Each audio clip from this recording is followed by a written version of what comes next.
What do you fear in life? For me, my greatest fear is this. My greatest fear in this life, that every day I get scared when I envision it, is to have a loved one or myself fall ill and be on a sick bed and not being able to afford the medical expenses to the extent of losing myself or losing the loved one.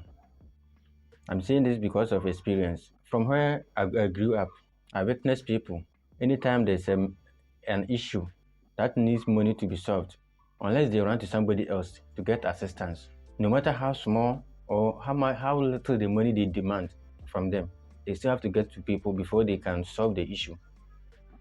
I always look and I become scared when that thing is happening. And you know what? Most of the time when they go to these people, it is that those people they go to seek the financial assistance from, they are working with those people indirectly or directly. So they believe that if they go to them, they will assist them by providing some sort of money so that when they get better, they come home and start work and pay them later. Most of them go and they get assistance, all right. They get assistance, the amount of money they need. And for some of them, they have to go by themselves and not get the money. And then they also have to go with their friends or another family members to escort them to the same person, and they'll not even get the money. To the point that they have to go to somebody that the lender is in cordial relationship with before they are provided with this kind of financial assistance they needed. So look at it. If you were dying at that point, you have run to somebody for assistance to help save your life, it didn't work. You went with a family member, so too now, they didn't work. You have to go look for an external person. What if this issue, you are exposing yourself to all this kind of shame you are exposing yourself to? You didn't want it, the public to know. But here's the case, they expect you to bring somebody very reliable and trustworthy as a guarantor, or they provide you with the assistance that you need to save your life at that point. It has been my headache and it has been my fear. Anytime I think about it, I wake up. Anytime I'm about to sleep and I think about it, I wake up before I go back to sleep. And again, there was another instance where a man's wife went to deliver. She couldn't deliver, and there was a need for them to perform CS, cesarean section, on the lady. And they were demanding an amount of money from the family before they operate on the lady to get the baby out. You know how much? Not enough. But the man couldn't provide it. Had to cry, call people. I was even called, personally, like I was called. He's much older than me, like twice my age. He's about twice my age, but was calling me to seek financial assistance if only I had it. Imagine this, your wife is on the bed. For them to operate on her to get your baby out, you need to pay this amount. You can't afford. He went around the entire community, called friends, to no avail, until last minute, an angel from nowhere came to save him by paying the entire amount for him. But with that, he is to pay it later. So sometimes if you don't fear it, what else do you fear? Being sick and not being able to afford the hospital bills. They have admitted your mother and you need to put some money down before they start working on her or treating her. Or your wife goes to labor.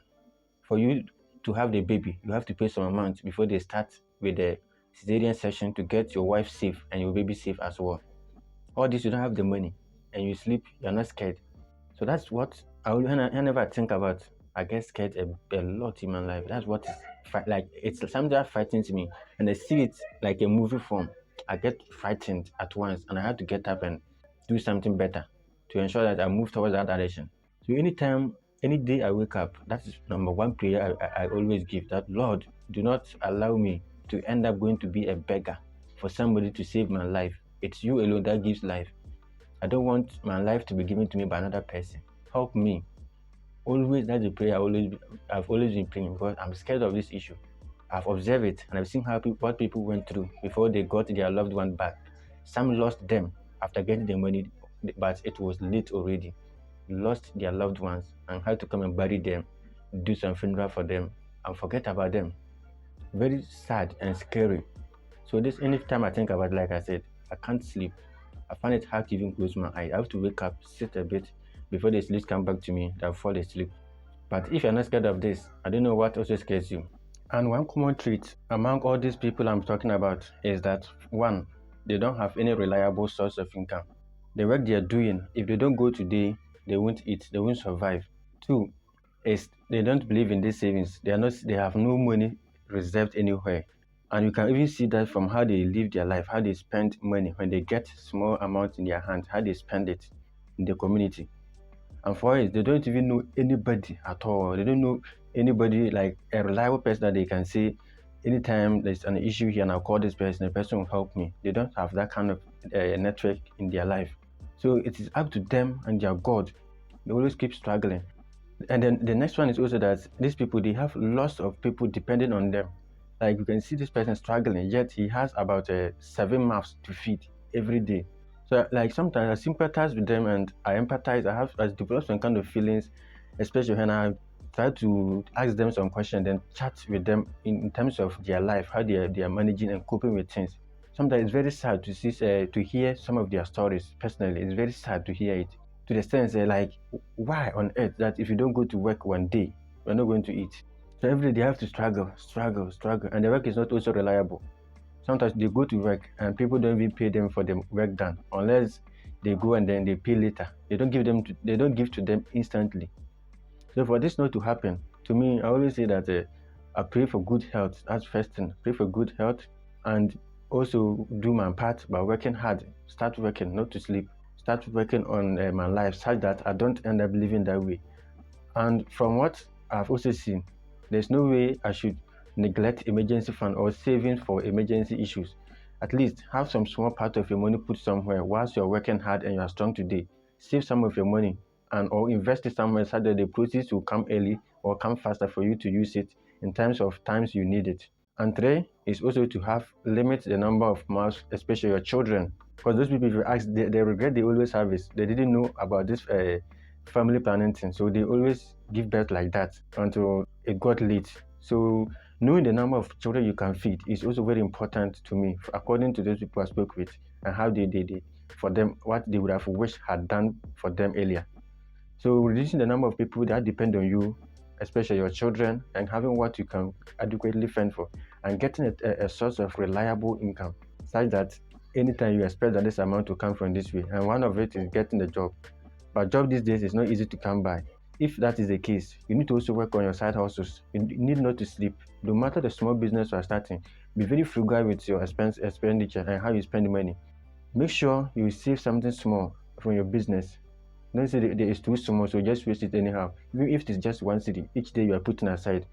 By the end of the month, you get 30 cedis, put it somewhere. The next month, you can increase this 30 cedis to another amount, no matter how small it is. That's what I've learned from their experience and their grievances. Like, I can see it isn't their fault that they entered into this issue, most of them, but it just happened to them because they didn't know. They were ignorant about a lot of things. They lack a lot of things. So for that not to happen, anytime I get scared, I get up and I look to see, had I done something small that is contributing to my future self?